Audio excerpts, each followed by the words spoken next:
네, 안녕하십니까? Good morning. Due to the delayed schedule, I would like to start the session right away. Please be seated. 네, 안녕하십니까? Good morning, distinguished guests and distinguished presenters and panelists. I would like to welcome you to the agricultural session in the Global Korea Convention 2021. I am the moderator, and I am from the Korea Rural Economic Institute, Haejin Chang. I would like to welcome you all to today's agricultural conference session. From now on, we will begin the agricultural session organized by NRC and sponsored by Kiev. 농림업 분야 컨퍼런스 세션을 시작하겠습니다. And we will begin the 2021 지속 가능 발전을 위한 GKC agricultural session. Today we will be talking about the topic of agricultural development and economic cooperation under the new northern policy for sustainable development. Today's session will be will be followed by a keynote presentation, panel presentation, and panel discussion. I would like to welcome Hong Sang-kim, President of CRAVE. Please welcome him with a big hand.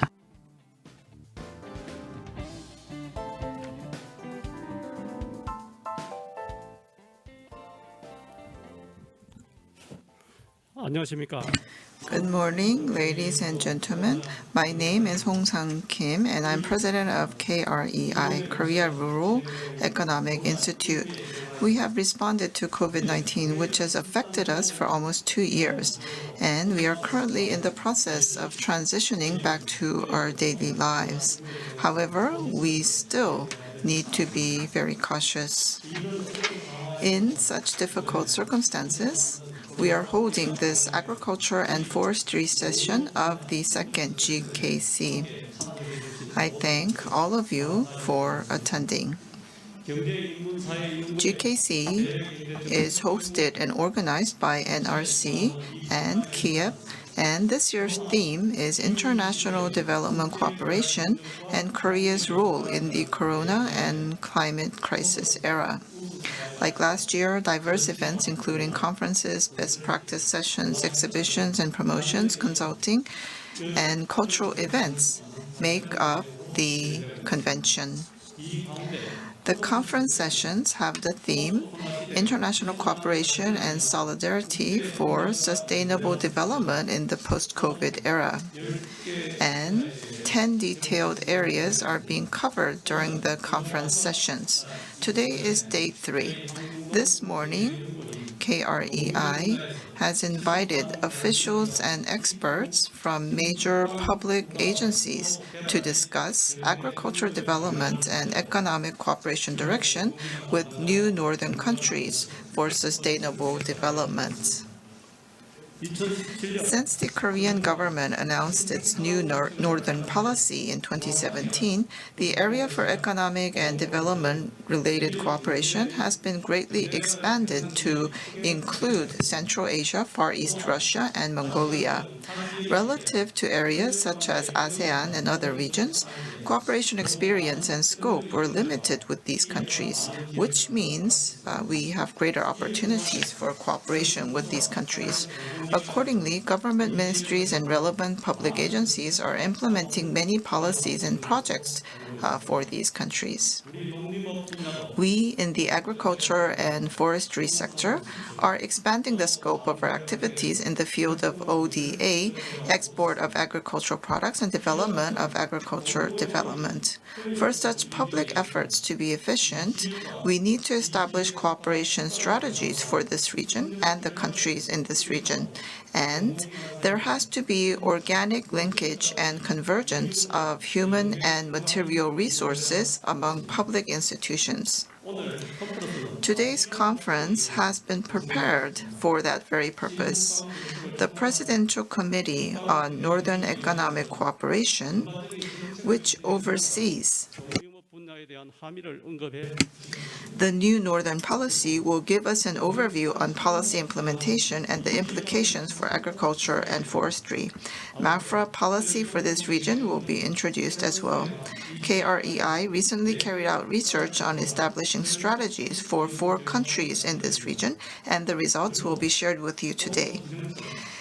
The RDA, the Korea Rural Community Corporation, and Korea Agro Fisheries and Food Trade Corporation will present their projects in the area of agriculture and forestry.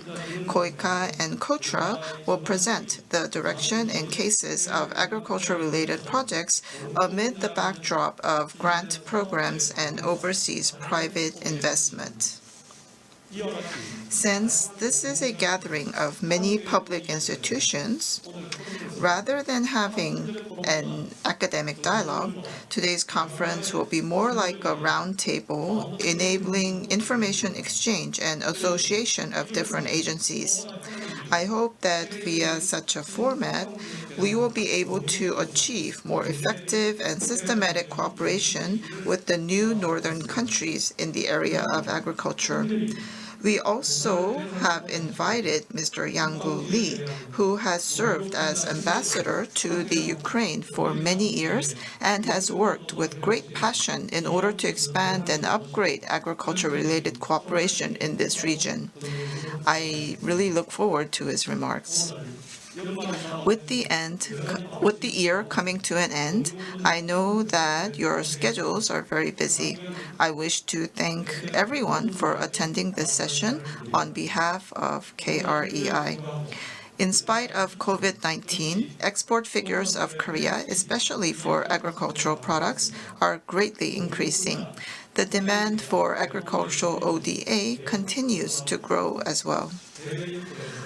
More private firms are expected to make inroads 활발해질 전망입니다. to overseas territory and find new opportunities. I hope that during today's conference, we will be able to seek direction and measures which can speed up even further the realization of such a future. Once again, thank you for attending both online and offline. Thank you.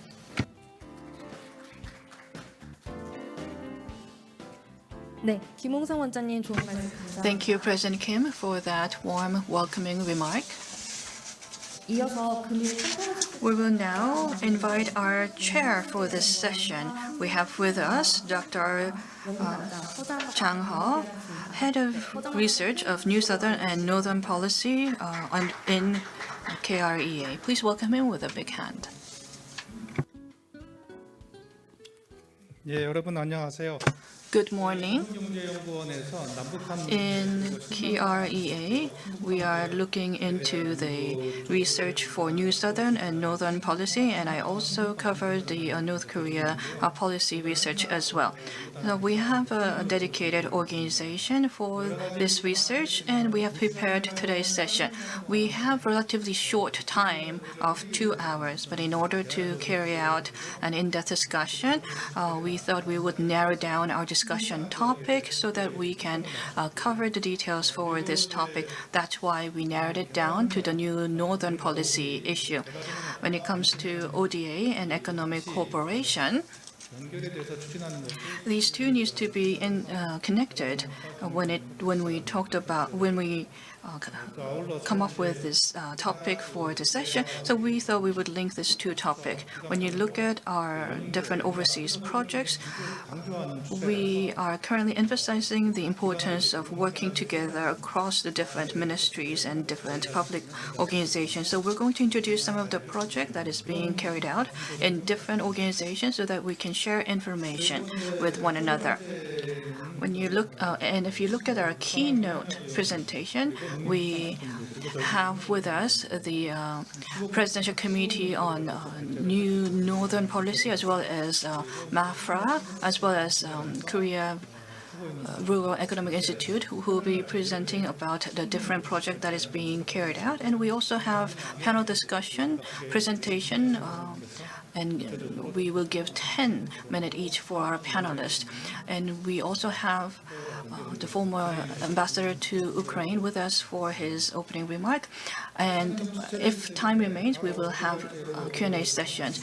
Because there's time constraint, we're going to go into the presentation right away. First, we would like to invite Professor Kuo of the President's Committee on New Northern Policy. He is joining us through the video conference. And Professor you have 15 minutes.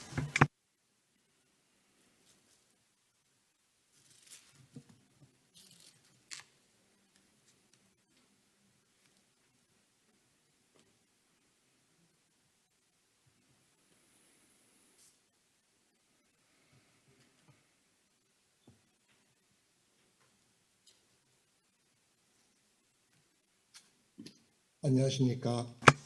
Good morning. I am Kuo professor of Hanyang University.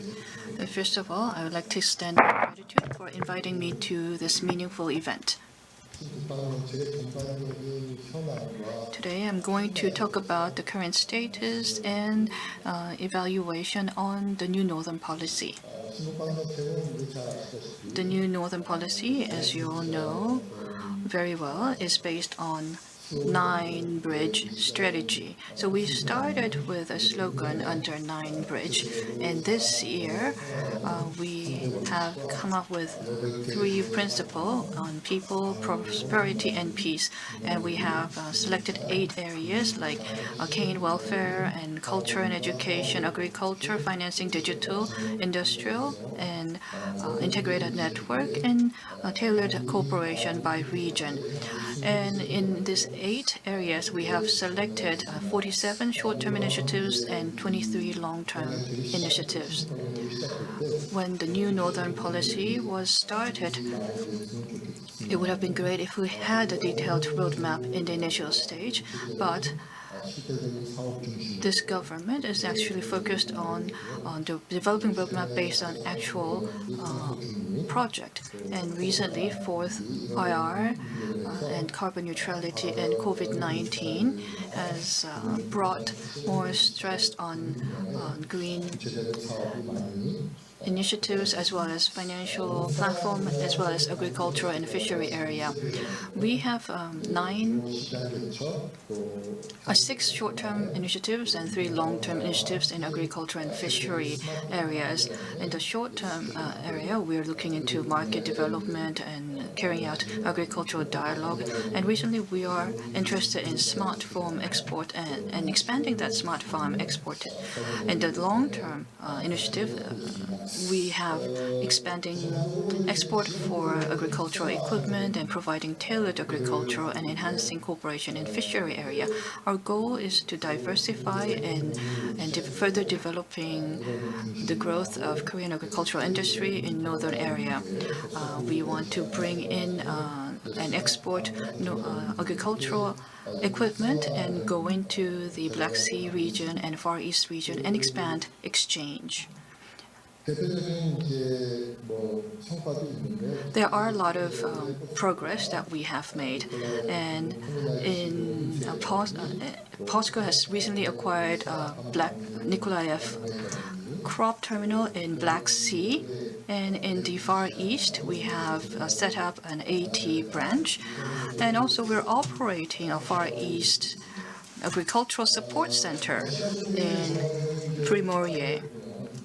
When you look at the overall evaluation from the Russia, what is positive compared to the past is that there has been more emphasis in Russia. So there is an awareness within Russia that there's more emphasis on Russia from Korea. And this administration is coming up with very detailed business programs like 9 Bridge, and we have an organization dedicated to pursue this. So we have a systematic support system on the ground for Russia. And according to Russia, because we have a flexible North Korea policy, and Russia seems to believe that we are more flexible in coming up with our policy. So there has been some positive feedback. And one of the, however, negative feedback was Russia tend to evaluate the progress of these projects based on 9 bridge. So coal gas is not participating in the LNG project, and they're also looking into why Korea is not looking into the North Korean project. And this margin business was actually sanctioned by UN. There has been heightened interest in Russia, but because of the sanction, we were not able to participate in the project and for Najin Hasan project. And Korea is not participating in the Russian sanction, but we are affected by the sanction, however. Especially, the Korean companies tend to overestimate the risk of investment into Russia due to sanction that is in Russia at the moment. So what Russia would like to see is that they want to enhance financial cooperation by implementing Korea-Russia Investment Fund, and Vladivostok, Nahoska, and Pervopasrovsk, Kamchatsky was emphasized to open up the Arctic route for the sea. And they're also expecting us to return to the Najin Hasan business. The 5G business of Samsung going into Russia is currently being delayed, but they're also looking into how China is doing. Because China project is delayed, they would like to have Samsung enter the area of 5G, and they're also looking into cooperation between North Korea, South Korea, and Russia, cooperation in education.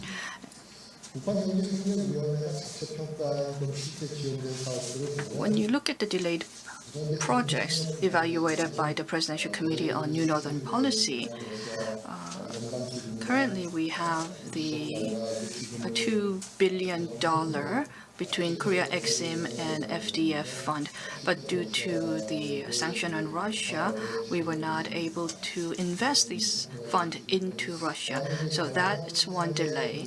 And for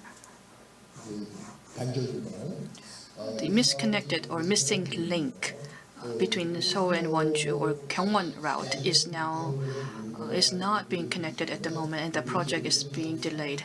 And also, we are rather passive in going into the Arctic route for the sea for transportation. When it comes to LNG, we did go through a round of negotiation, but due to COVID-19, there has been some delay in this cooperation. For PNG project, there is sanction on Russia from the West for energy, so the PNG cooperation was delayed. As for Najin Hasan, because due to the shutdown of the North Korea due to COVID-19, we were not able to have detailed discussion to pursue this project. When it comes to tourism, tourism was a very prospective area for cooperation before COVID, but due to COVID and due to slowdown in inter-Korean exchanges, we were not able to make progress there. And when we carried out survey with experts, of course the highest score went to the new Southern policy within the Moon administration, but the new Northern policy also did receive some positive feedback. When it comes to our key partners, our experts picked Russia as the most important core partners in new Northern policy. In the next 10 years, we believe that Russia will become the most important partner in Northern policy. However, currently the competition between U.S. China is aggravating, and there's also conflict between U.S. and Russia. And because of this, the impact of the new northern policy in the next 10 years is the following. And 44% said that the new northern policy will be effective amid U.S.-China competition, but 36 also said it will be difficult. So the biggest pressure on us is the geopolitical pressure that we have in the region. Personally, when I look into the new northern policy for this administration, some of the progress and some of the achievement that we have obtained is that we were able to build and invest into the hub for going into the Russian market. We were able to build international cooperation pilot region in Primordia, and LH is going into the dedicated industrial complex for Korea. So we're building infrastructure for Korean companies to go into Russia, and there has been agreement to pursue this. Of course, in the process of implementation, there has been slight delay due to COVID-19. And secondly, within this government, we were able to expand communication channel for cooperation, especially the recently held Korea-Russia Regional Cooperation Forum is encouraging because we have expanded our discussion to regional and municipal government. And tomorrow, we're going to have the Northern Forum with key leaders participating in the forum, and we're going to have high official Korea-Russia discussion committee, which was already held. So in terms of implementation, there's much to do, but we do now have a foundation for financing and cooperation to share our innovation. In 2018, when the president visited Russia, there has been agreement on Korea-Russia Innovation Platform. And as a result, we opened up the Innovation Center between Korea and Russia. And in order to provide financing, we have increased credit for Russian financial institutions, and new credit lines were made. And in Uzbekistan, we are now building an innovation platform for northern countries. And together with KB, we are building the investment fund, and we are now launching the Smart City Fund. And we believe that is a great progress that we have made. And there is also a vision that is being developed to connect railways. And we now have put forward the vision to build an East Asia railway community. And our government has joined OSJD as a statutory member. And as a part of that, we now become a member since 2018. There has been a lot of agreement,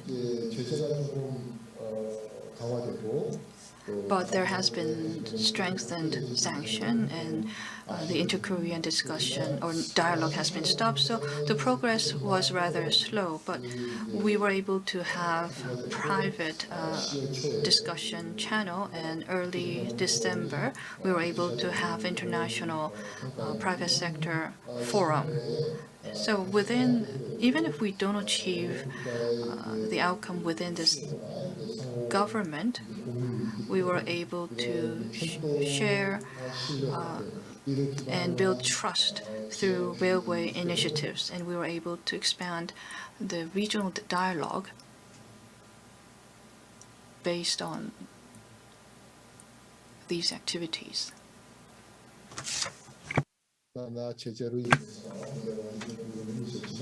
But although the sanction had slowed down some of the progress, But when you look at the progress, we have seen a strong commitment from this government to pursue the the northern policy. The challenge, however, is the geopolitical environment. There is the U.S.-China conflict and the Russian sanction going on from the West. This is bringing some difficult challenges to pursue tripartite North Korea, South Korea, and Russia corporations in the process. Also,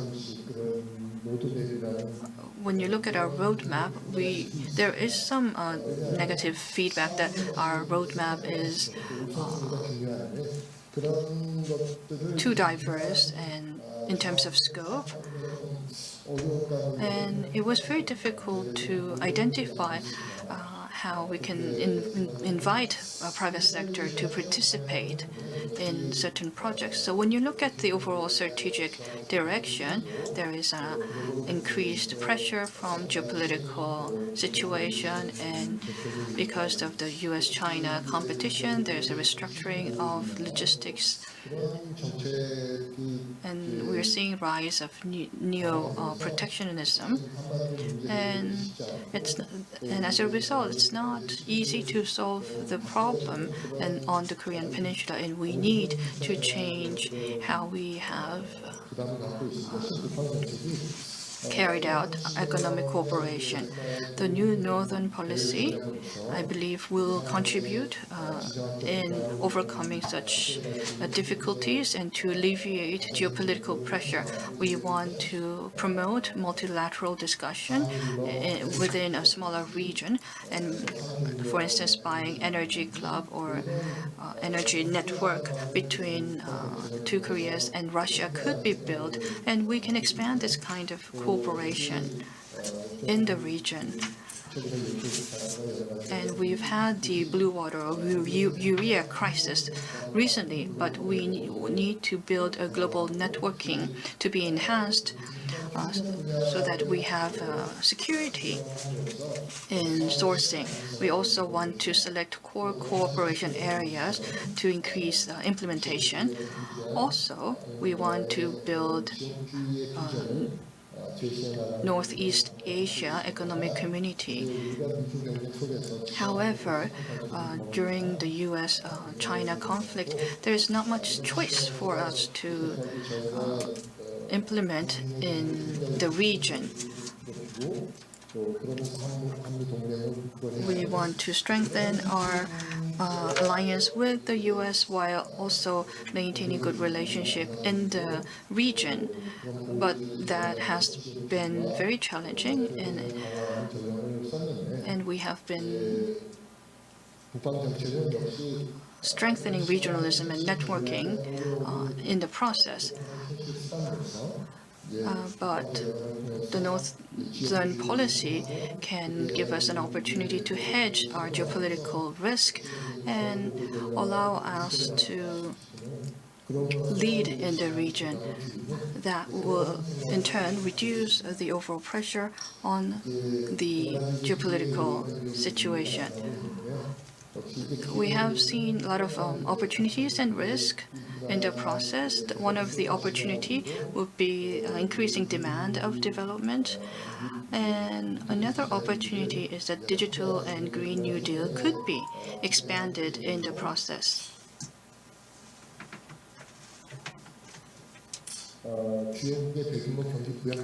And we're seeing large government spending in major countries. So these serve as an opportunity for new northern policy. But risk is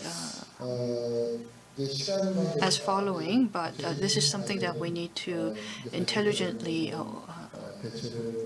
maneuver. So because of the time constraint, I'm going to end here, and you can refer to my slides for the details. Thank you, Professor for keeping to the time. I was going to ask you to manage time, but you just finished on time. Thank you for that. While we prepare for the next presentation, I would like to make a housekeeping announcement. Tomorrow from 10 to 6, we're going to hold a third New Northern Policy Forum in Shilla Hotel, organized by President's Committee on the New Northern Policy. 농림축산식품부의 정남근 국제총괄과장님께서 The next presenter is Mr. Nam Gun-song, who is Director of the General Division of International Cooperation at MAFRA. Yes, good morning. My name is Nam Gun-song. I'm from MAFRA. And the first presenter actually explained a lot of the details, so I think I can skip some of my content. I would like to talk about the current status of the New Northern Policy in the agricultural sector, and I would like to give some of my opinions as well. So this was already covered, but this is the framework of the Korean government. And I became a civil servant in 1991. And in the beginning, well, FK started at the time, and future development direction was very important at the time. And we benchmarked what the U.S. was doing, and we talked about direction. And then I went abroad to studies, and after 2010, well, the Korean-U.S. FDA was already concluded, and we were just talking about agriculture itself, not about the future of the agriculture sector.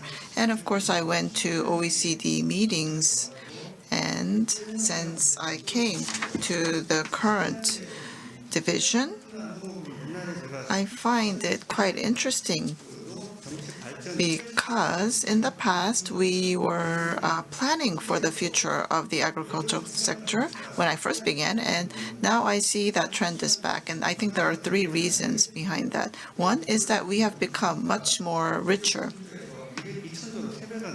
Our GDP has trebled during that time period,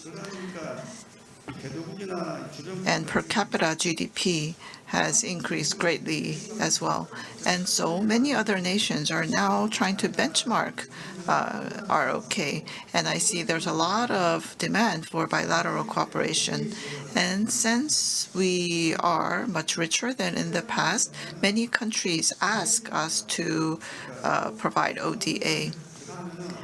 And secondly,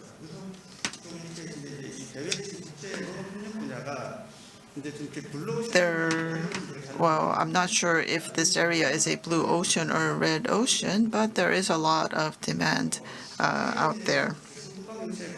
And so we have exports and ODA and the setting up of a distribution network. So there are three tasks in terms of agricultural sector.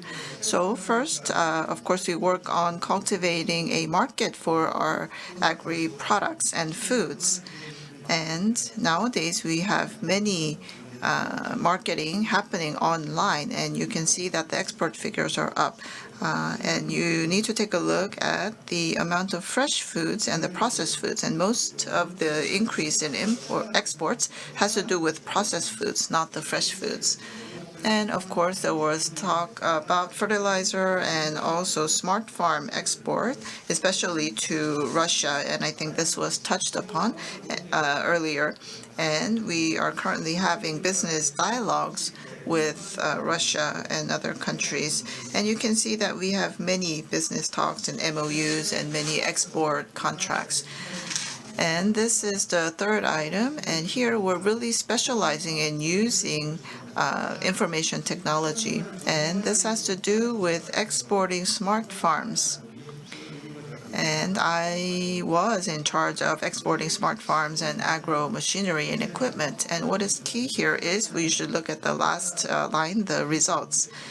We have a demonstration greenhouse of about 1 hectare, and we have worked on this with the government of Kazakhstan. And so this is a demonstration site, and it is established in a national university in Kazakhstan. So we can showcase our technology and also our equipment and facilities. And of course, we participate in exhibitions and provide support for such participation. Next has to do with variety. And we have what is called a golden seed project. And we always work on improving our seeds and varieties, and we export them overseas. And in the new northern policy countries, we work on potato. And in the northern area, potatoes are a staple food, so we export a lot of potatoes. And we also work on registering varieties for onions. And we established a bridgehead for exports. And next, previously I talked about providing a platform for exports and working on businesses. And number 5 here on this slide would be to expand exports for agri-machinery and equipment. And of course, we carry out certification for our agri-machinery. Next is ODA. This is the second part of my talk. And of course, we are working on agriculture-related ODA. And for Mongolia, you can see a picture here. And we are working with the National Veterinary University. And we have a 3-floor animal medicine center. So we're building that. And on the right, we have Uzbekistan. And of course, Uzbekistan is a very important country for Korea, and we have continued to cooperate. And here we have a training center that has been built, and we provide training, and also we provide our farming equipment. Next has to do with forestry-related cooperation, and we have a high level of cooperation with Mongolia, and we're now working with countries like Turkmenistan, and these are very dry desert areas, so we work on anti-desertification as well. And as for this part, this slide is the content that is worked on by the RDA, and I think the representative from the RDA will go into the details of their projects. So with Mongolia, we work with them to provide better wheat varieties. And this is the third area, so it's a relatively new area, and we are working on a distribution network for grains. And nowadays, grain cost or prices are quite high, and we have to pay a lot of money for the grains and also for feed. And we are expanding our grain distribution network, and it's twofold. One is to work in the Primorsky Krai area in Russia, and many businesses are making inroads there and actually producing there and then importing that to Korea. And also, in the piers, we have large-scale elevators for grains, and we purchased such facilities, and that will enhance our grain distribution network. And so we're getting more and more shipments from the Primorsky Krai, and we have purchased the export terminal for grains. And I rushed through my presentation because of the time limitation. And I am new at my current position, so I am still unclear as to what I really need to do. And I believe there will be more and more projects, and I really have to decide what our future direction should be.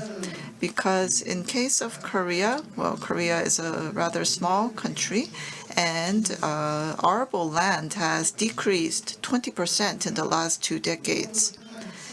And it is very difficult for Korea to produce agricultural products and export them. However, of course, I'm from the countryside, and I have worked in Mafra for 20 years, and I have benchmarked many foreign cases. And when I was overseas, well, there was a delegation made up of officials in MAFRA, and we visited many countries, many European countries, and we tried to learn from them. However, I think the tables have turned, and now we are trying to deliver our knowledge to other countries. Of course, we still benchmark Japan because we still have a lot to learn from them. So anyhow, in the U.S., their strength is in fresh foods, but that is not the case for us. So I think we can transfer knowledge and experience. And of course, we will be working with Asian nations, and we will be working on ODA projects. And they welcome the facilities that we can build for them, but then they really need to maintain that facility well and utilize the facilities well. So it turns out that we actually have a lot of knowledge accumulated as to how to efficiently run these facilities. And when we look at what these other countries are doing, we get the feeling that it's not going to go well. And we know that from the knowledge that we have and from the experience that we have. And so these other countries are trying to benchmark Korea. But we are used to being a fast follower, and we tend to think that we need to learn from others. But actually, we need to realize that the tables have turned, and we are now in a position to transfer knowledge to others. And of course, the national interest is very important. But we have to think about how much emphasis we're going to put on national interest. And I was recently in a meeting, and there were representatives from the Ministry of Foreign Affairs. And the comment that I hear very often is that, of course, these are people from other countries, and they're saying that Korea is not interested in true partnership or companionship. They're just after national interest. So there are such criticisms. And Russia is emphasizing exports because of climate change. The climate is becoming warmer in Russia, making it favorable for farming. And since they believe that we're a very affluent country, Russia is trying to export a lot of their produce to Korea. And I think we have to think about how we're going to cooperate with countries like that. Thank you. 예, 송남근 과장님 감사합니다. Yes, Director Song, thank you very much. You have talked about the numerous projects carried out by the public institutions. And you have talked about the Smart Farm package export project with Kazakhstan. And there were many articles on that last week. And also with Vietnam, of course, we are engaging in new projects, and these Smart Farm package business is now newly approved. We have with us Dr. Won-Gyu Cha of KREI. We're now going into the details to talk about how we're cooperating with different countries. Good morning. My name is Won-Gyu Cha with Korea Rural Economic Institute. Today I'm going to talk about our ODA strategy with Ukraine, Mongolia, Kyrgyzstan, and Tajikistan. First of all, before I begin, I would like to talk about the background and objective of the strategy development with the new northern countries and what are some of the key cooperation area. And I'm also going to talk about how we have developed strategy. And I'm also going to end with the core cooperation area in ODA in these four countries: Ukraine, Mongolia, Kyrgyzstan, and Tajikistan. This is the background and objective of our strategy. When you look at our ODA in agriculture, Korea in 2010 had 1.3 trillion won in budget. In 2020, after 10 years, we have grown that ODA budget by 200% at 3.3 trillion won. And at Mafra and Koika, the ODA resource into agricultural area has grown significantly. MAFRA started agriculture ODA in 2006 with $400 million, but today it's 88.9 billion won. KOICA started with 800 billion won in 2019, but among these amount, 11.7% or 88.4 billion won is going into agricultural and fishery area. So when you look at the overall ODA amount, just as healthcare and different areas, agricultural is also thought to be a very important area. As we have seen growth of ODA, the government is developing the basic plan on ODA to select key or core partnering countries and key partnering programs to pursue effective ODA. But when it comes to agriculture or rural area, the strategy to date has not been detailed out. It was rather ambiguous because when you look at the core areas, it has been road, environment, and healthcare. But agriculture was included in the regional development, so it was under a bigger umbrella in terms of its concept. And we recognize that issue within Korea Rural Economic Institute, and we recommended that we need a very detailed strategy that is tailored to different regions. So starting in 2018, we started the ODA strategy research by different working countries. Our chair started that study in 2018, and we started thinking about where we should select as a key cooperation area and key partnering countries. And for key partnering countries, we went into how we're going to select the areas for cooperation, and we developed a guideline for that. But let me go through how we have carried out that strategy development research. We have about 5 categories here: government policy, the general development need and agricultural development need, and the situation in the recipient or partnering countries and different businesses. We came out with different strategy in the category, and by category we selected key criteria. For instance, within government policy, we looked into whether it was included in CPS, and for general development, we looked into the elementary school graduate rate, and in agricultural area, we looked at the agricultural sector versus GDP and how much fertilizer is being used, for instance, is used. And in terms of weighting different criteria, we used expert analytic hierarchy process. And based on these process, we were able to shortlist some of the core partnering countries. We have about 143 countries under Development Assistance Committee list under OECD, but we selected 19 countries based on the screening process in the areas of agricultural sector. Having said that, we have shifted the plan in 2018, and in 19 we selected Nepal, India, and Ghana, and Kyrgyzstan, and we developed the full strategy in 19 for Nepal, India, Ghana, Senegal, Bolivia, and in 20 we developed strategy for Myanmar, Indonesia, Philippines, Laos, Rwanda, and Uganda. And in this year we have selected Ukraine, Mongolia, Kyrgyzstan, and Tajikistan as part of our strategy. These 4 countries was not included in our list initially.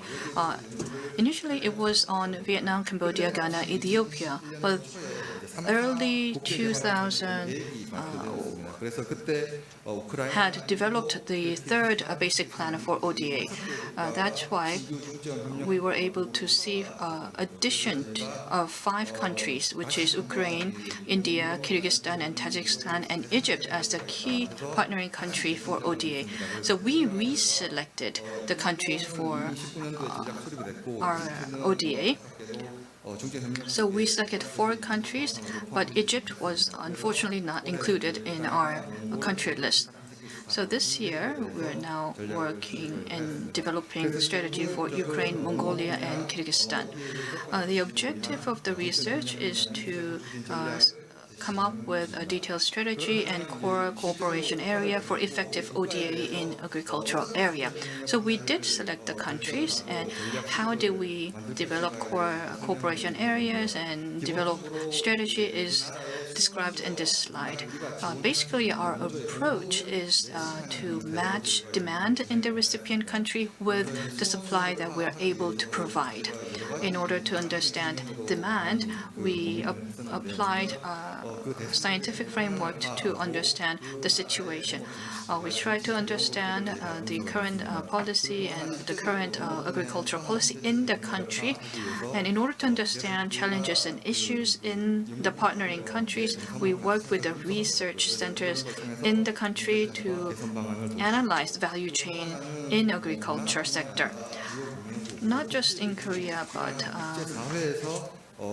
we looked into international organization and other advanced countries' status on supporting our partnering countries.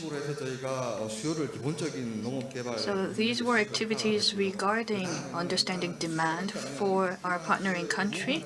And in order to meet that demand, we looked into what we can provide.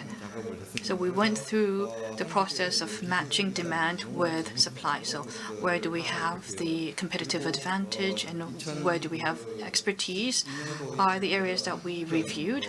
And in 2020, we have developed Korea ODA program, which is 20 program in agricultural and fishery area. So we selected 20 areas that Korea is good at.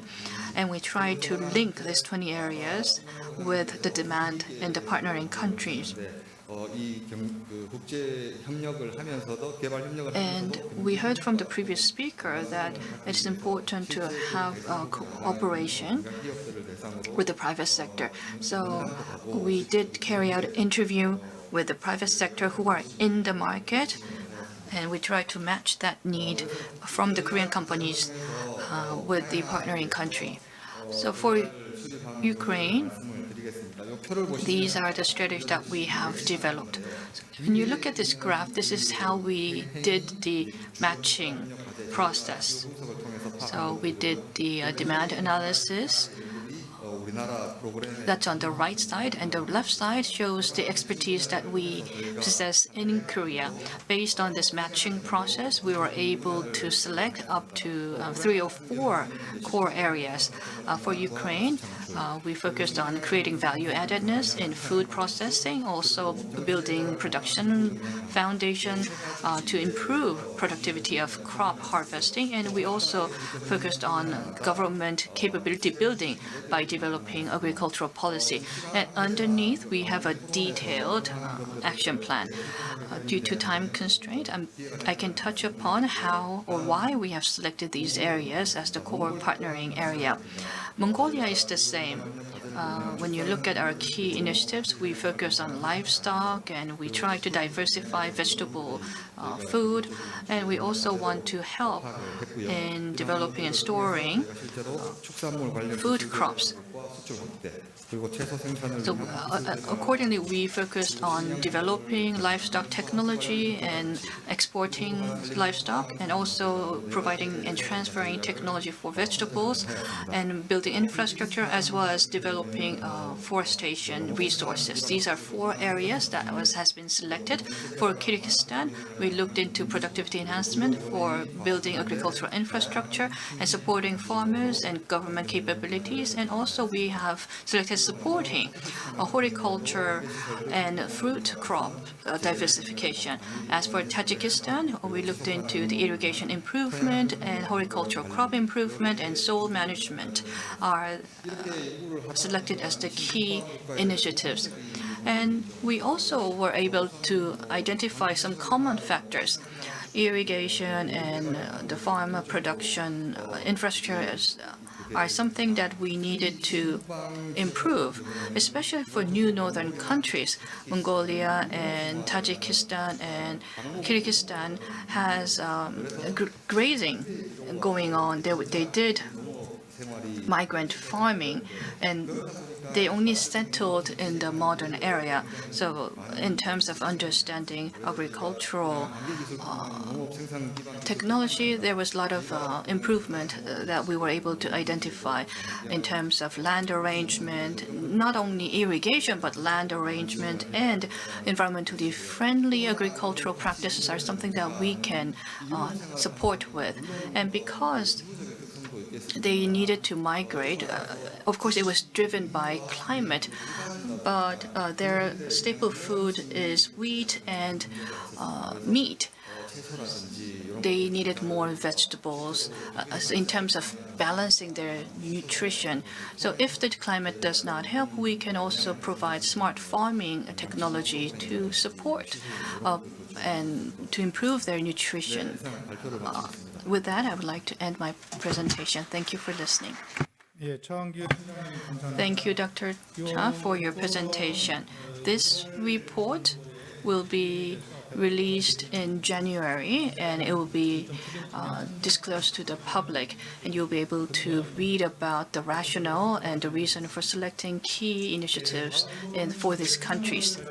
이제 각 기관 We will now move on to the panel discussion, and we will be hearing from different agencies and institutes regarding their ongoing projects. Time is very limited, and so I would like to ask you to be as brief as possible and to not exceed 10 minutes. And so we have representatives from the RDA, the Korea Rural Community Corporation, AT, KOICA, and KOTRA. Good afternoon. My name is Hwang, and I'm from the RDA. My name is Seongsu Hwang, and I would like to thank you for this opportunity to present on what we are doing at the RDA.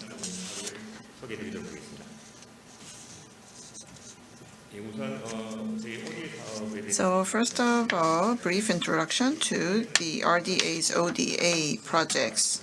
So we have two directions. One is bilateral cooperation, and the other is multilateral.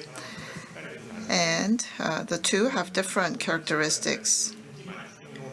First of all, we provide technology that is tailored and customized to the partnering country. That's bilateral cooperation, and that is titled KOPIA, Korea Program on International Agriculture. And then for the multilateral cooperation, we call them FACIs, or Asian Food and Cooperation Initiative. And here the focus is more on R&D to solve agriculture-related problems and issues. So we have AFACI, CAFACI, and CORFACI, so for 3 different continents, Asia, Africa, and Latin America. And as I said before, we have COPIA project, and we carry this out in 25 nations. However, today we're focusing on new northern policy countries. And so I list Uzbekistan and Kyrgyzstan and Mongolia. And so I would like to talk about just these 3 countries and what kind of projects we're doing in these 3 countries. And as for COPIA projects, well, by country, we carry out 4 or 5 projects, and if we include the demo projects, then we do as many as 10. And last year in Kyrgyzstan, we have established our COPIA office just last year. So we're still gathering information and doing a status check of the country, and we are just carrying out 2 projects currently. And we are trying to train and educate farmers in the partnering countries. And so that is why we have training sessions by invitation, or we dispatch experts to these countries, and we also try to train global talents. And as the previous speakers have said, already. Livestock industry is quite important in many of these nations. And what they request from us is how to increase the weight of the livestock. And of course, we need crude feed, and we also need specification technology. And so we need to strike the right balance. And we carry out numerous projects. And as for food, we work on potato and wheat and rice. And so we work on cultivation technology and also improving the variety. And of course, nowadays, everyone is interested in balanced nutrition and the health level of the people. And so we try to bring Korean varieties to these countries and try to carry out adaptation. And this is the FASI projects, and this slide has to do with AFASI. And so we work on genetic resource management and also organic farming. And here we focus on R&D, and we want to develop technology that can be helpful to many different nations. So some results. For Mongolia, we selected a superior wheat variety. And as a result of our project, we were able to really improve the wheat varieties that are used for farming in Mongolia. And we have what is called a IPAS, and they produce breeder stock and pure breed in this institute, and we were able to support them. And through such efforts, we are now able to use this improved wheat variety in 45% of their wheat farms. And we also work on TMR to increase productivity. And actually, our head of COPIA received the Foremost Agriculture Worker Award in Mongolia this year, and this was the first foreigner receiving this award in Mongolia. And this slide has to do with selection of the onion and tomato varieties. And after the selection, starting from end of last year and this year, we have these varieties registered. And we established a soil information system. And the farming condition is very different depending on which area you are in, even though it is the same country of Mongolia. And we believe that this information on soil would be very important. And as for Uzbekistan, livestock industry is quite important. And we applied technology related to the total mixed ration, or the TMR. And the country wants to work on breeding better cows, and we are preparing to help them in a systematic way on that front. And also, we need to do a better job of training the leaders in farming. And we want this to happen systematically in this country, so that is why we provided a lot of support for that. And also, we had the AFASI General Assembly, and Uzbekistan will probably be approved as the 14th new member next year. And new members are welcomed in only when there is unanimous agreement to adopt or accept this new member. Next, for Kyrgyzstan, they have a heavy emphasis on livestock farming, and also they produce a lot of apples. And so we worked with them carrying out projects on how to process the bumper crop of apples. And this is cooperation with other ministries and other entities. So we cooperate with many relevant industries and also the private sector. We are, of course, working with the RDA, and when there is infrastructure investment made, then we are able to adapt a lot of the functional aspect or the technologies. And As for items 1 to 4, that was rather on the physical side, and the fifth project has to do more with sharing knowledge. And this is the second part, which is cooperation with the private firms. And this is trying to adapt numerous seeds and varieties in a specific country.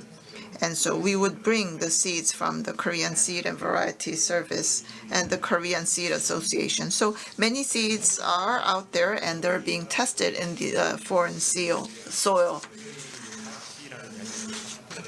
And we have many partners that we're working with, and we have the crops such as potatoes, and we're working with good neighbors to provide the produce to the people who need them. These are our future plans. So we have many ODA projects, especially on greenhouses, and we had many projects that we carried out, but there was criticism that the results were not that great and they fell low compared to expectations.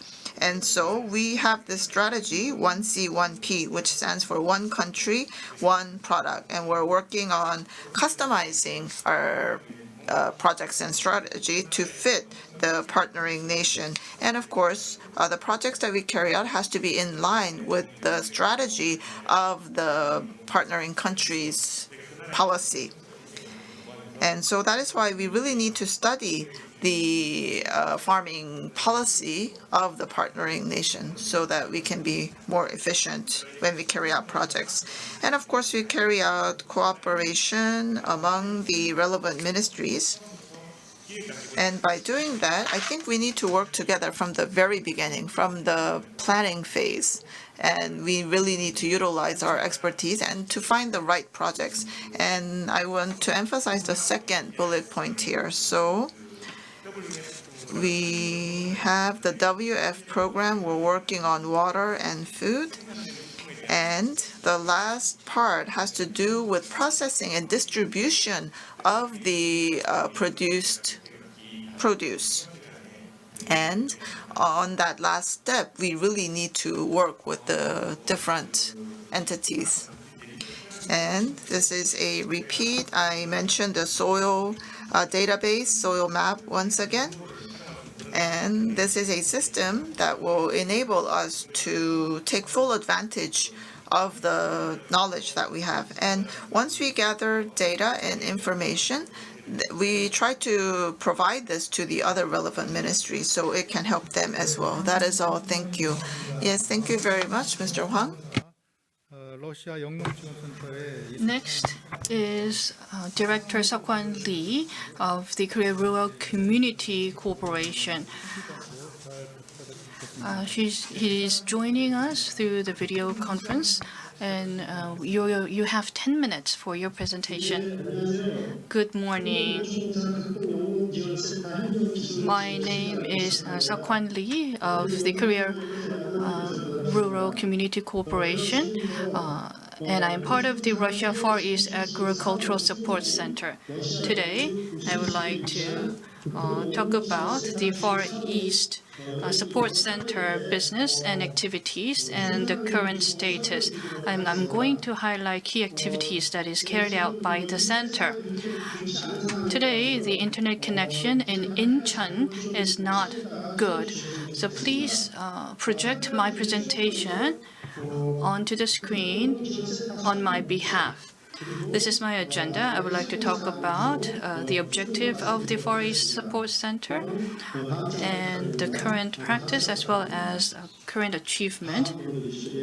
Please move on to the next page. Our center was established in November 2013 as a result of the Korea-Russian summit to promote cooperation in agricultural center, and we have set up the Agriculture Support Center. And as part of the Northern policy, we we also have set up this center to support companies to go into Russia and to promote government cooperation and to build network. And the name was changed from Agricultural Resource Center to the Far East Support Center.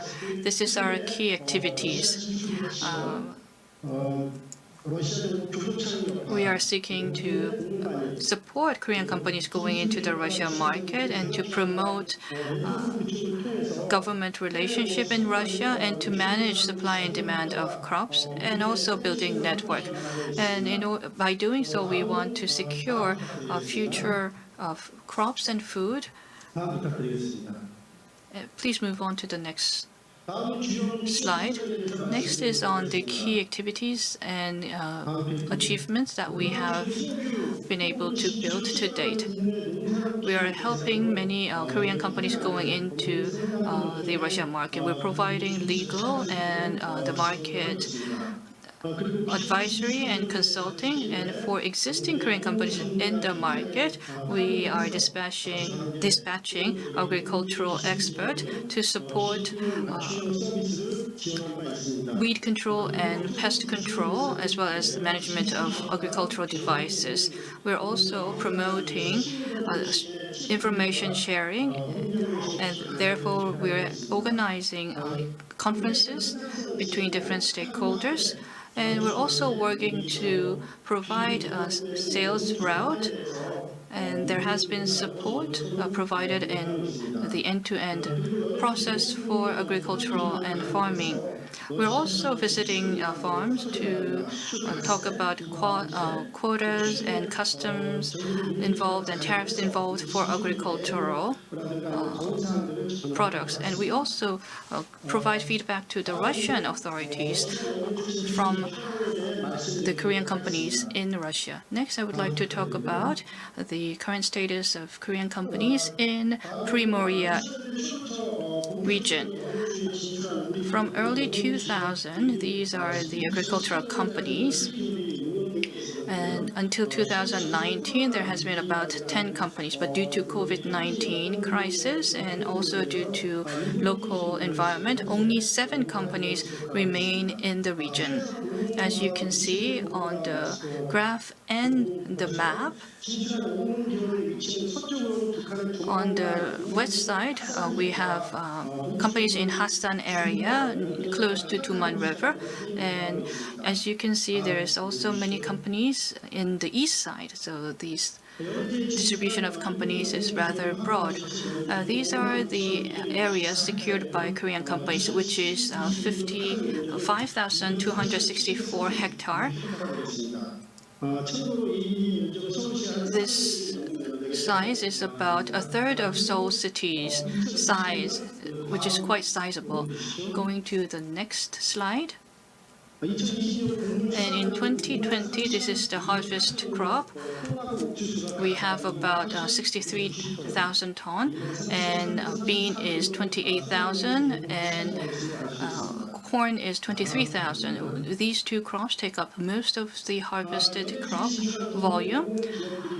And this is the imported crop from Russia. We have about 141,000 tons. And when you look at different breakdown by crops, corn is 13,000 tons and corn is 25,000 tons. These two crops again take up most of the import. And when you look at the overall bean import into Korea, as you can see, the volume is increasing year on year. This is the general status of Russia and the Primordia region.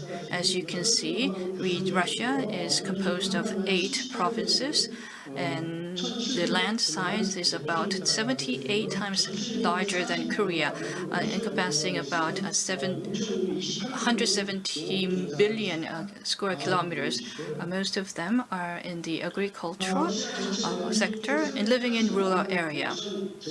When you look at their total land size compared to And this is the total land size, and the agricultural land is about 385.5 thousand square kilometers, and 50% of their land is used as a agricultural farm.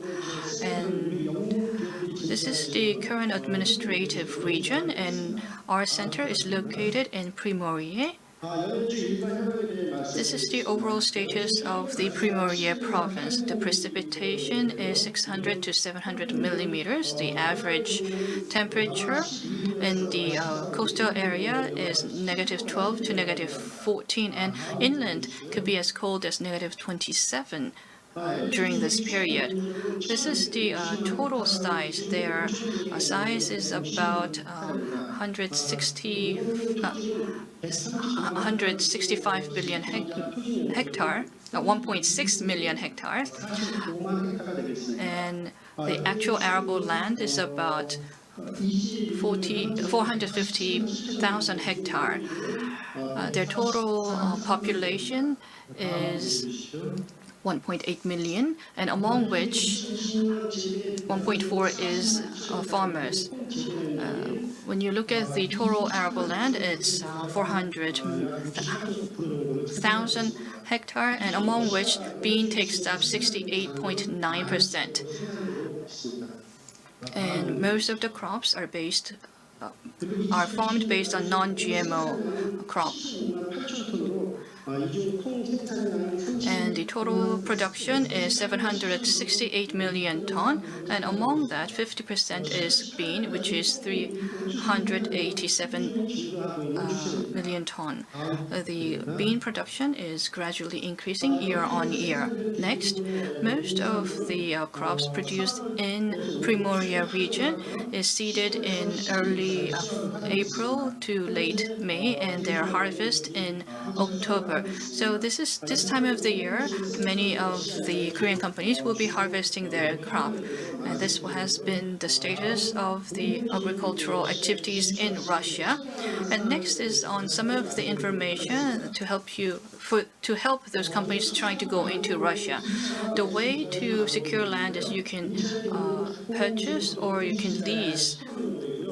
The land lease is about 10% of the actual land price, and for private land, the land price is different across the situation, and about 100,000 to 40,000 ruble per hectare is the land price.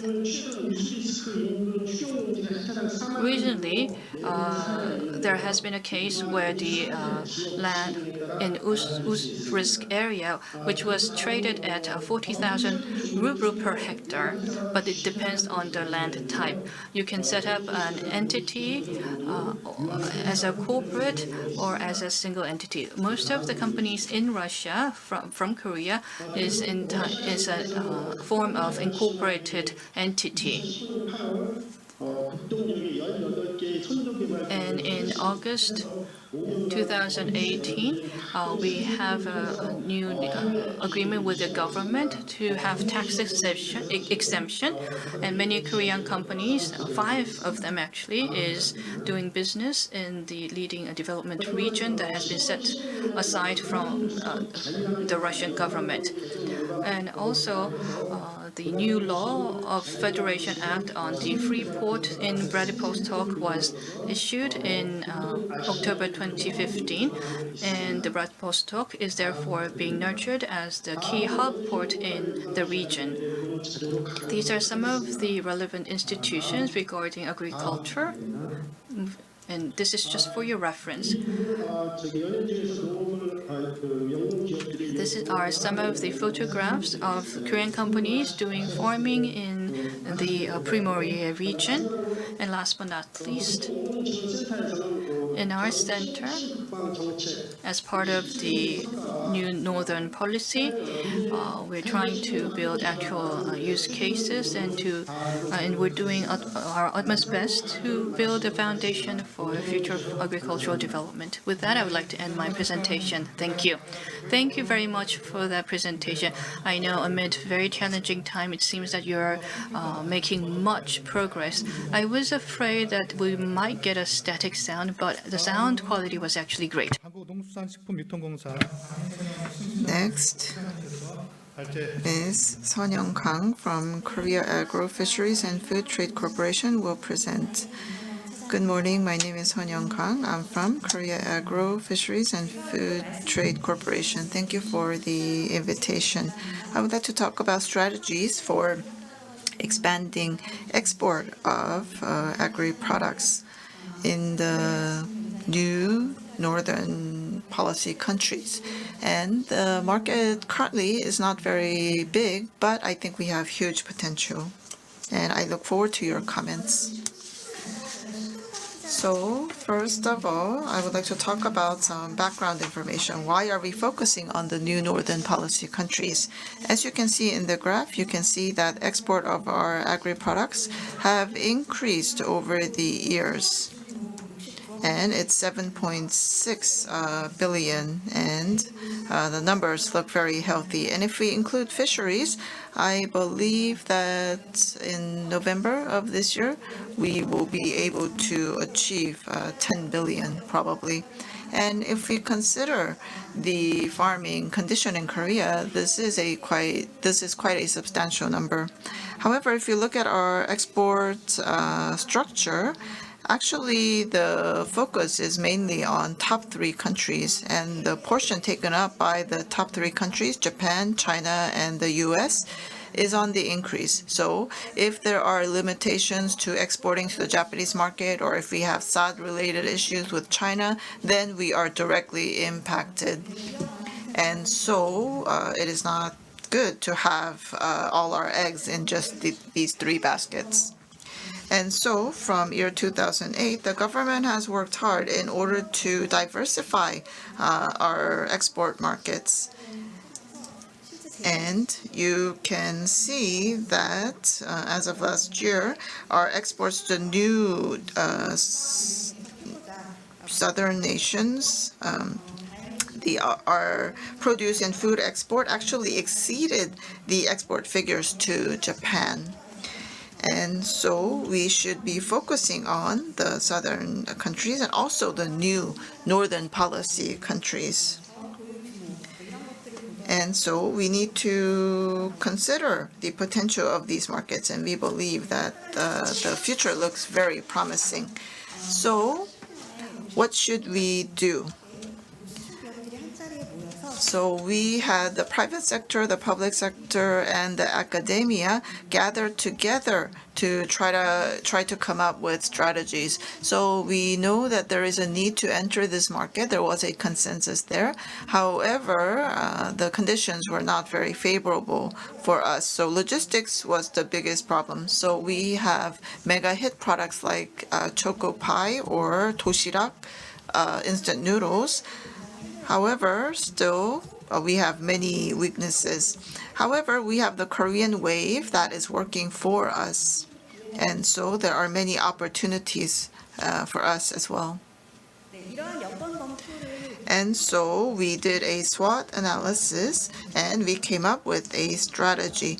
So we have the export goal for this year for agri-products, and it is $300 million. And we have these 4 strategic actions that should be taken place. So I would like to go into the details regarding these 4.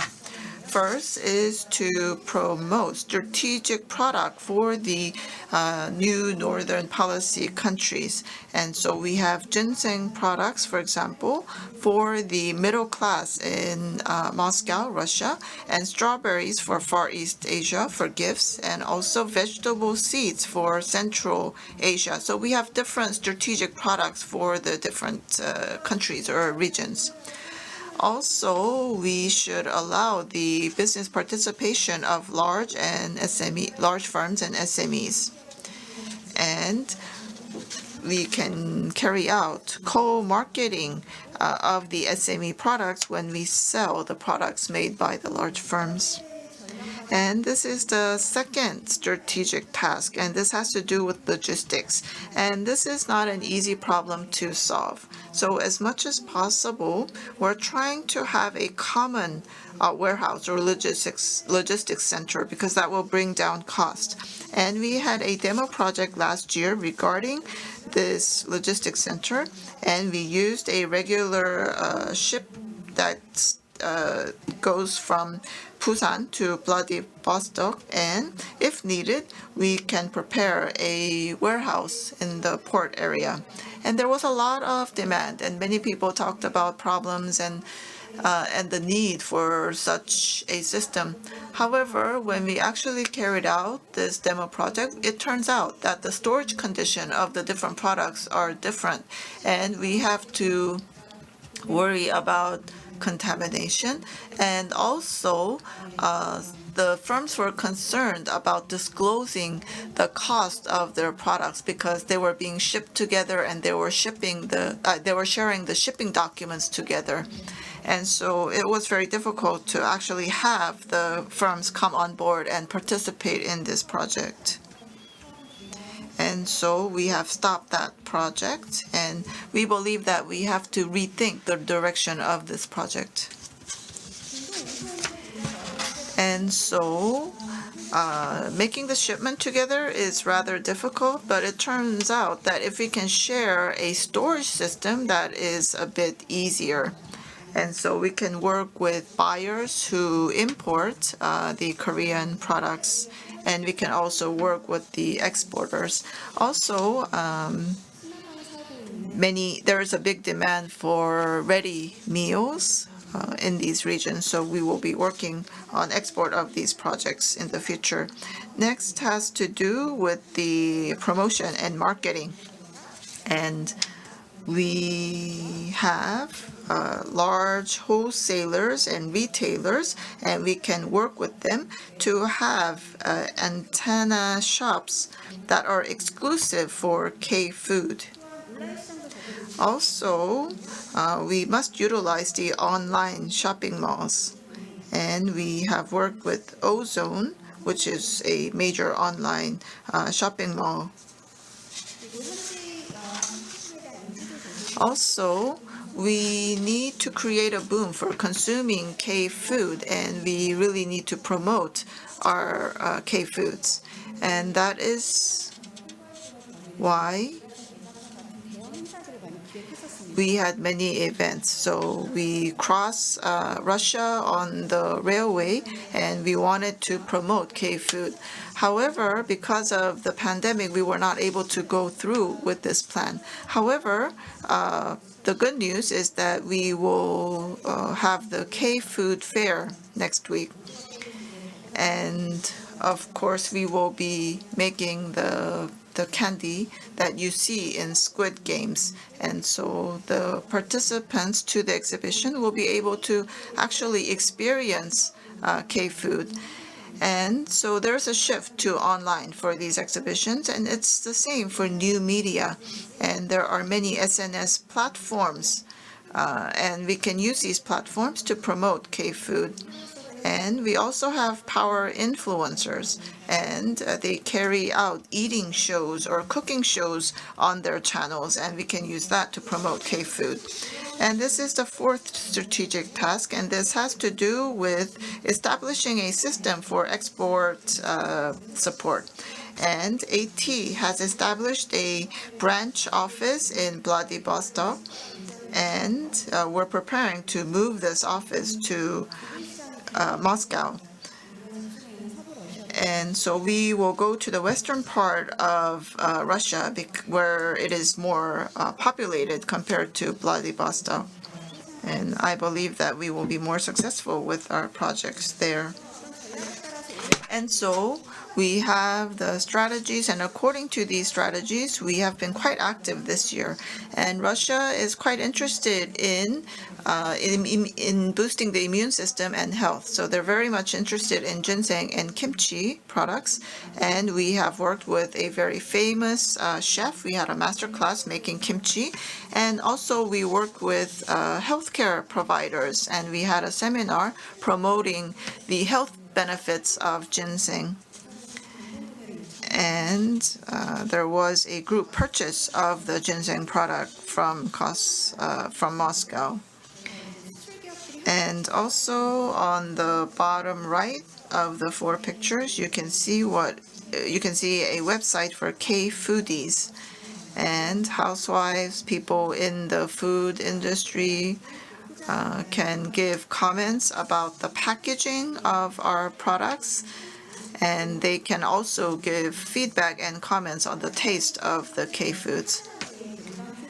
And this is a Korean page, a page for the Korean products on an online shopping mall for food. And so we're starting out small, but I think we will be able to expand on these platforms as well. So some numbers, as of October, you can see that the export of food and agricultural products is $260 million. And you can see that the numbers are quite big, and you can check out the numbers for Russia, Mongolia, Kazakhstan. And so you can see that the number is growing nicely in all these different countries. And of course, you may think this is the impact of the pandemic. However, if we compare to the figures that we had before the pandemic, you can see that the numbers look very healthy. And so, as I said in the beginning, the new northern policy countries are our future markets, and we will work hard at AT so that we can utilize this market as soon as possible. Yes, thank you very much. In spite the pandemic, export is increasing greatly in Korea, and actually in the lead is the export of agricultural products and foods. So that's the information that I have, and I think it is because of the efforts by AT. Thank you. Next, we would like to invite Yong-wook Choi of the SDG program team at KOICA to talk about the current agro-fishery business status in the new northern countries. Good morning. My name is Yong-wook Choi, responsible of supporting the agriculture-fishery business in new northern countries at KOICA. We were able to hear about the overall directions and the current status of the agricultural fishery area. So I hope that it will contribute in helping us coordinate different businesses in the region. I'm going to share with you some of the businesses that we have carried out until 2019 in the new northern countries, as well as the current business status in the agriculture and fishery project, as well, and end with the next steps. From 1991 to 2019, we have provided about $44 million in these 10 countries. And this is about 5.3% of the total OEDA going into the agricultural and fishery areas. And we also have 4 countries that we are supporting in the new northern countries, which are Mongolia, Azerbaijan, Uzbekistan, and Kyrgyzstan. And among the new northern countries, this is 95.3% of our total ODAs. So most of the ODA for the new northern policies going into these 4 countries. And when you look at this breakdown by different countries and by projects, we receive PCP from the partnering countries, and then we invest into our flagship projects. So we are carrying out some of the flagship projects as well as PPP, inviting our NGOs, and we also have volunteers dispatched, experts, as well as training programs for our ODA. But excluding the PPP and voluntary work, we have about $27 million going into the key flagship project. These numbers are 65.4%. So out of total ODA amount, 65 is going into the key flagship projects. This is the short list of the flagship project that we're doing. When you look at the Mongolian case, there has been extensive support for Mongolia. There's up to 10 projects, and 2 in Azerbaijan, 1 in Azerbaijan, 2 in Uzbekistan, and 3 in Kyrgyzstan countries. Most of it go into the livestock. There is some support in greenhouses and farm development. And when it comes to farm development, it was largely focused on livestock areas. And in Azerbaijan, we focused on irrigation and water supply. In Azerbaijan, there's some forestation project that is going on in these countries as well. And most importantly, we would like to go over the current status of our projects in the new northern countries. The number of projects is rather limited at this moment. For Mongolia, we don't have a national level project, but we do have an NGO level project, but that will be introduced briefly in the panel discussion. But in Kyrgyzstan, there's 2 projects to build organic business policy support, and there's also a pilot local development project going on. And in Azerbaijan, we have a water supply related project going on. Briefly, I would like to introduce what we're doing in these countries. First is on the organic business policy support. Our first part of that program is regarding capability building, and we're trying to expand the value chain, which is a key in increasing revenue for the farmers. And in Kyrgyzstan, delivering and transferring technology and increasing revenue actually had its limitation in the field. So in order to increase production, we're now supporting irrigation and building infrastructure at the moment. So there's a support of input material in the country. This project is based on comprehensive local development project based on our past rural area development framework. So there is a support for the local rural town by selecting some pilot towns. This is on our future plan, and we have 1 new project scheduled for next year. In Kyrgyz, we are trying to introduce animal product tracing system. This is not a completely greenfield project, and there has been some support from FAO as well as the local government to carry out this tracing system. But what we are helping to enhance the downstream side of the animal product tracing system. And in 2023, we're trying to identify projects for 2023 as well. And so smart product tracing system and equipment enhancement is one area that we're going to look into. And another area that we are trying to support is the livestock support that we're trying to provide. Leveraging AI system, we want to increase the revenue for the farmers. That is highly likely that we're going to implement this. And we're also planning to provide quarantine device equipment as well as capability building for these countries. And like I said, in Mongolia, there's no national level project going on at this moment, but there is an NGO level project going on. We designed the project by receiving PCP. It's not about receiving financing through PCP, but we are trying to build value addedness in farming, and What this is about having in vitro fertilization and the application development and farm management. So these are some of the scheduled projects for Mongolia at the NGO level.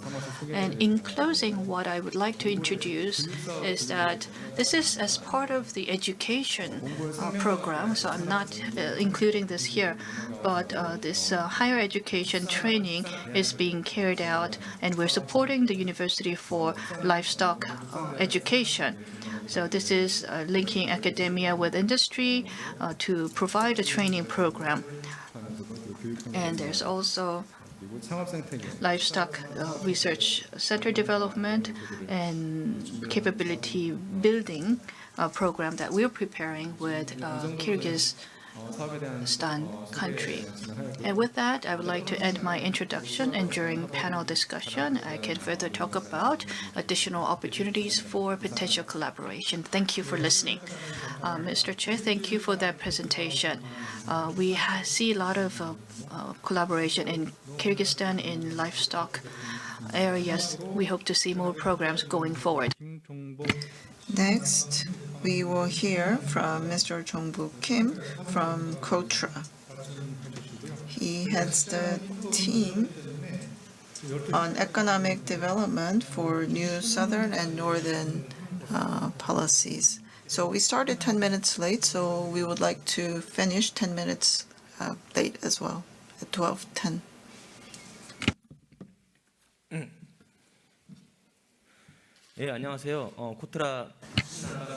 Good morning.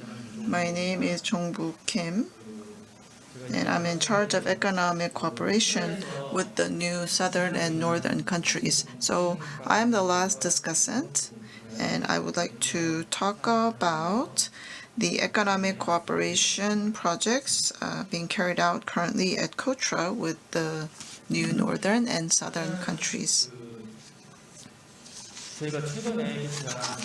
So recently we had the 2021 CIS Smart Farm Week, and I would like to talk about this. But before that, I would like to talk about the promotion project we're working on for the Smart Farm package.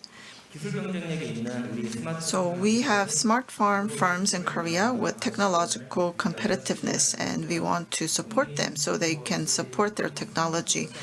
And we do a market survey, and we try to support marketing of the technology. So for market survey, we look at what kind of projects are already going on, and we also support the production of contents for overseas promotion and marketing. As we also have a consultative body made up of experts to provide advice on exporting the smart farms. And in April of this year, we had the webinar and online business talks. And there was export efforts made towards the Canadian market. And also we had relevant seminars in China, and we also had the Jordan seminars in September. And also we will continue to have these promotion talks with Ecuador until the end of the year. Now, as for the projects carried out by KOTRA, it has to do with the SMEs and all firms in Korea that have technological advantage when it comes to smart farms. And as for the webinar and the online business talks, well, that is what I would like to introduce to you as I talk about the project by KOTRA.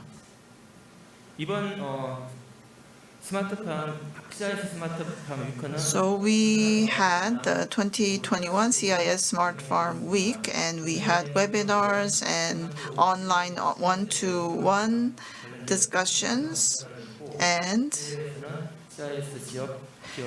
there were participation by the greenhouse firms in Korea and those firms specializing in aquaculture. And there were 700 buyer companies that participated from the CIS region. And so this was what was discussed. The items that were discussed were the plastic greenhouses and also stick-type farms, containers, and also smart controlling of the greenhouses, and cultivation technology for strawberries, and also systems for managing livestock. So there seems to be a lot of demand for Korean technology when it comes to these topics. And regarding the seminar, well, with Russia, Kazakhstan, and Ukraine, we held these seminars. So we invited experts from the government side, and the response was quite good. And we have the Culture Business channel. We have a channel on YouTube, and many firms tuned in. And so I would like to briefly talk about the content of the seminar. So first, Russia. So two agencies participated. First is the RGU, and they have 250 members, and it is a large union of grain-related firms. 1,000에서 1,400만 톤 정도라고 합니다. And there is about 10 to 14 million tons of demand for grain seeds in Russia. And they are self-sufficient in many grains. However, Russia depends on import for sugar beet, sunflower, potato, and soy. And so we believe that seeds is a very promising market when we think about Russia. And next, we have Fito Group from Russia that participated. Now, Fito specializes in greenhouses and cultivating inside the greenhouses. And the vegetable that is cultivated in Russia via greenhouses is about 17%. And in 2013, 2020년에는 67%까지 높아졌고요.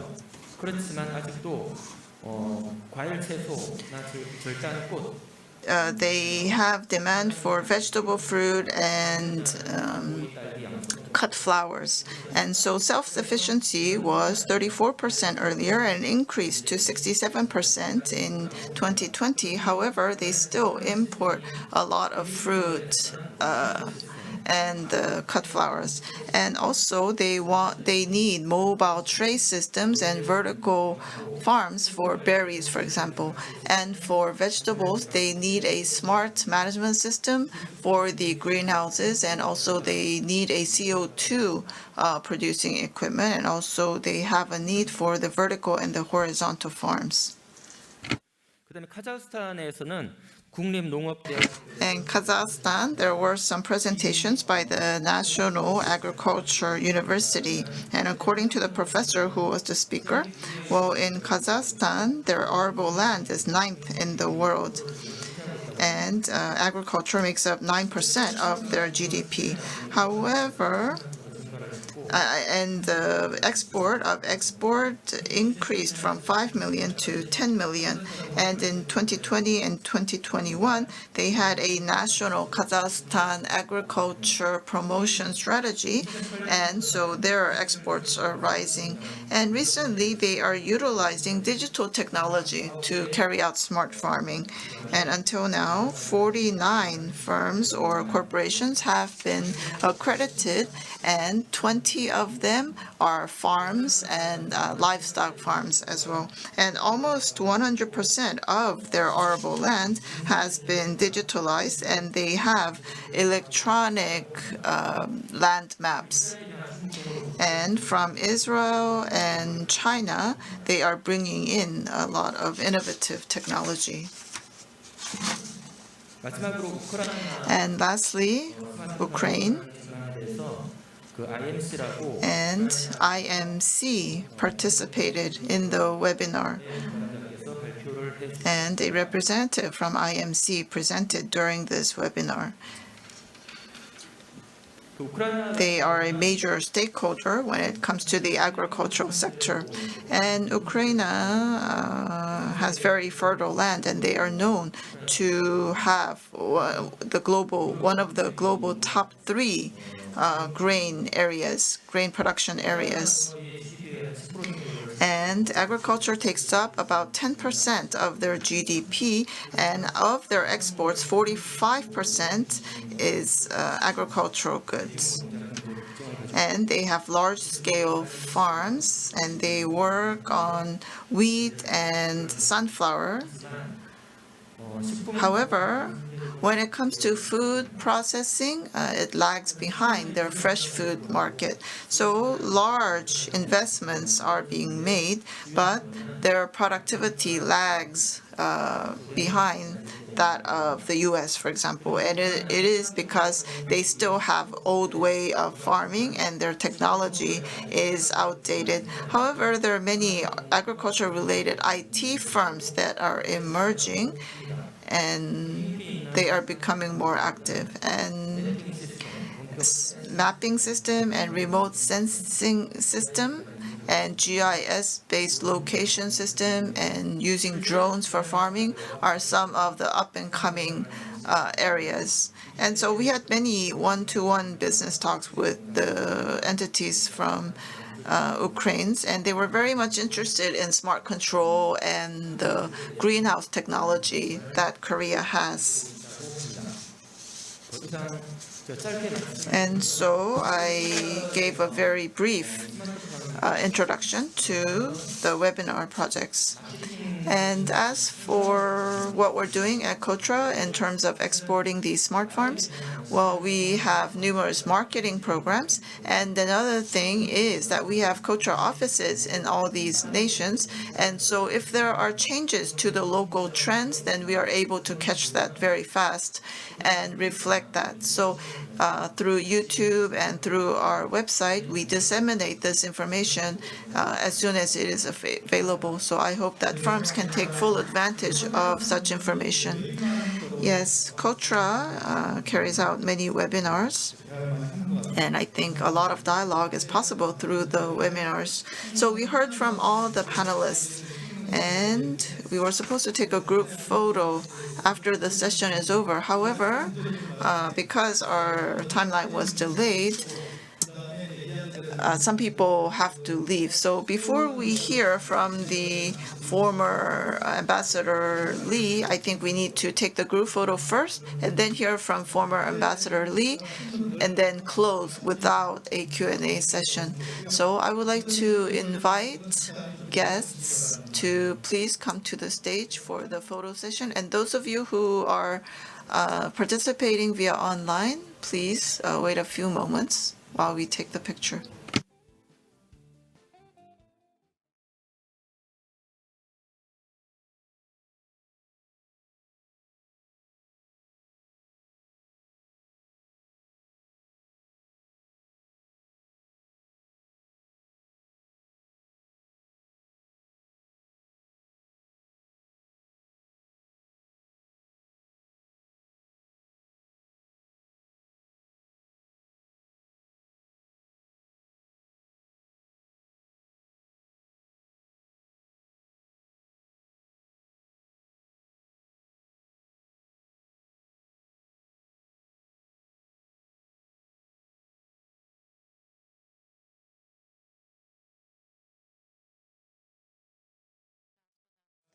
We would like to invite the former ambassador to Ukraine. We would like to invite Ambassador Yang Lee to hear his closing comment.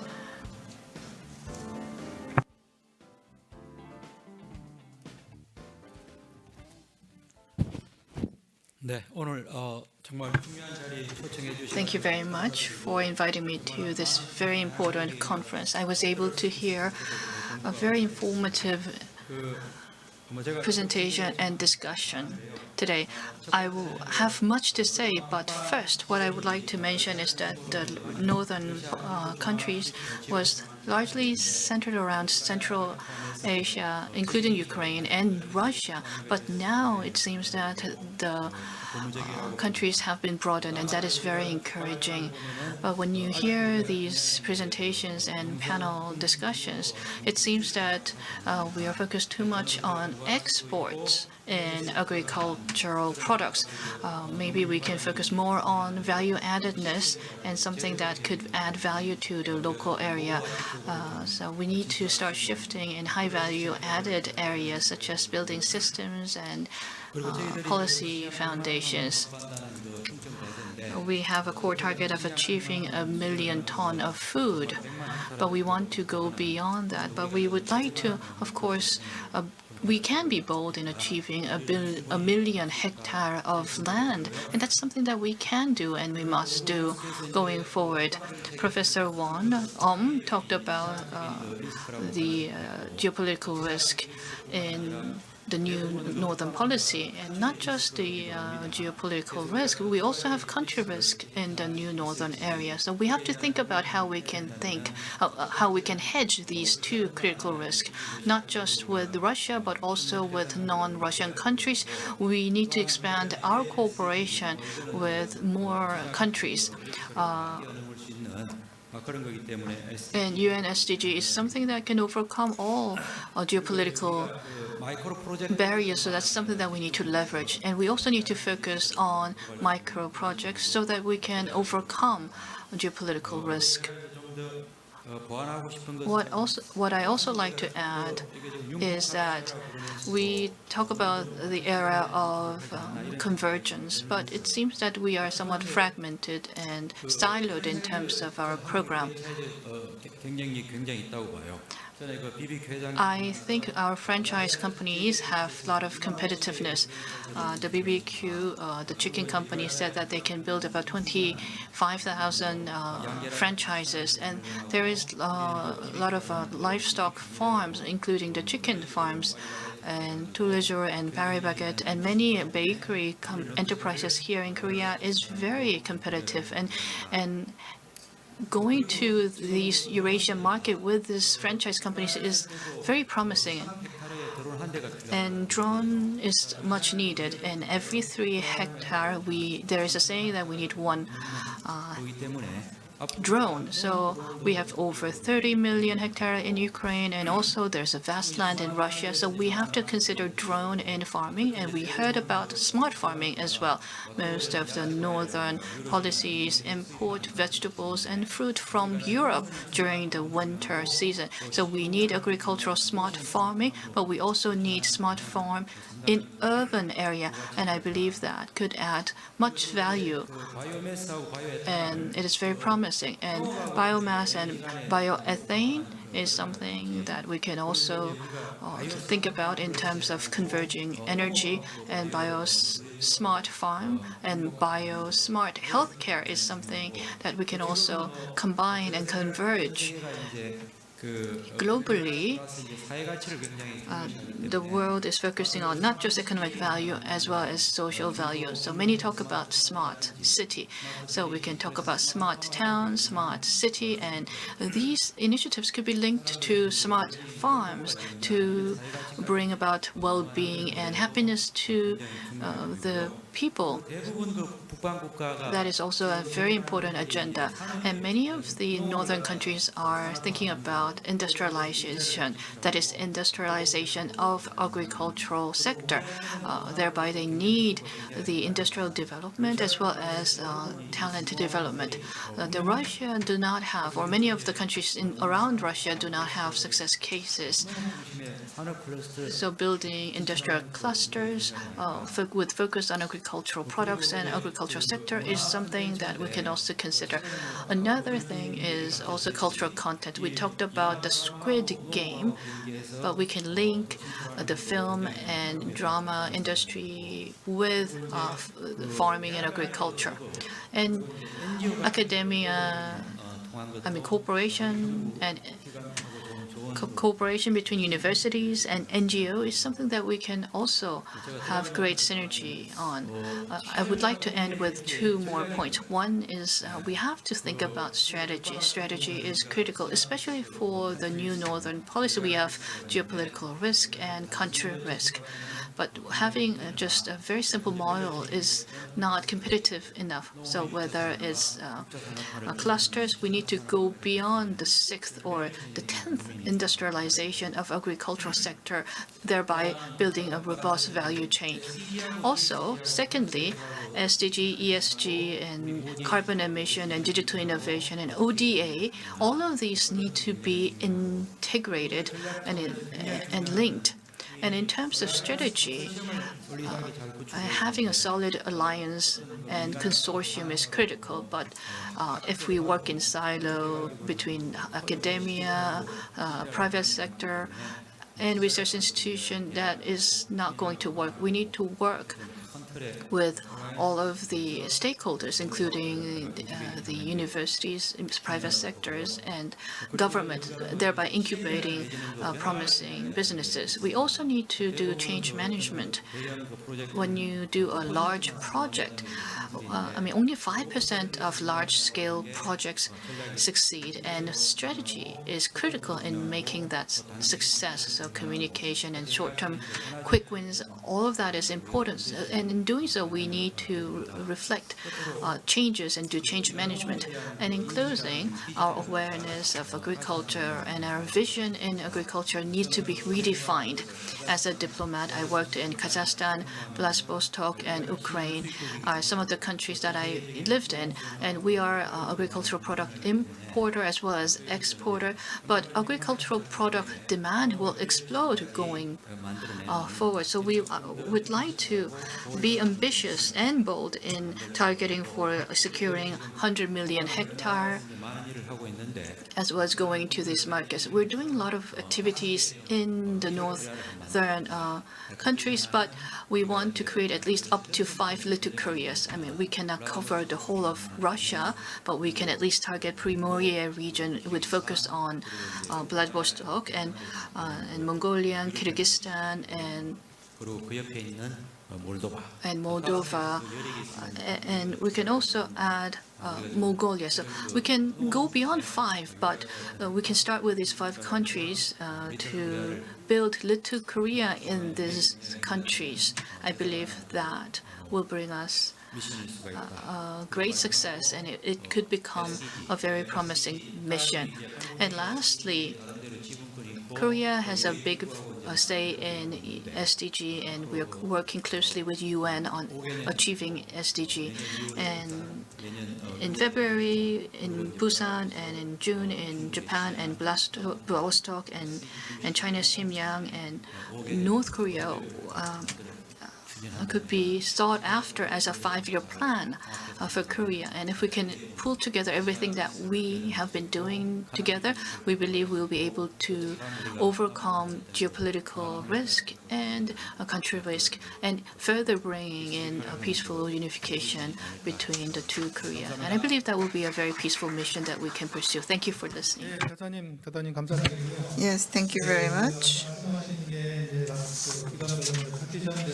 And Mr. Lee talked about the silos or the partitioning of the projects among the different institutes.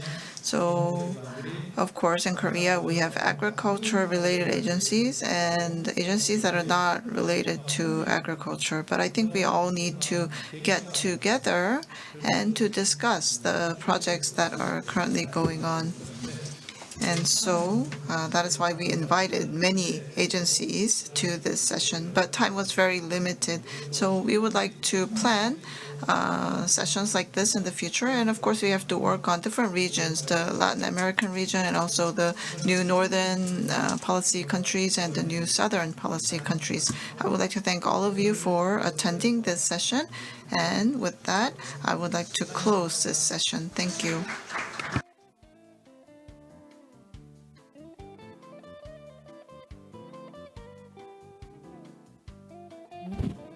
네, 이것으로 2021년 글로벌 코리아 박람회 농촌 This concludes the session prepared by KREI, and I would like to thank all participants for coming. Also, we have a luncheon that is prepared, and our president will be attending. And we will be hosting the luncheon at Otello, which is the restaurant on the first floor. So we hope to see you there. Thank you.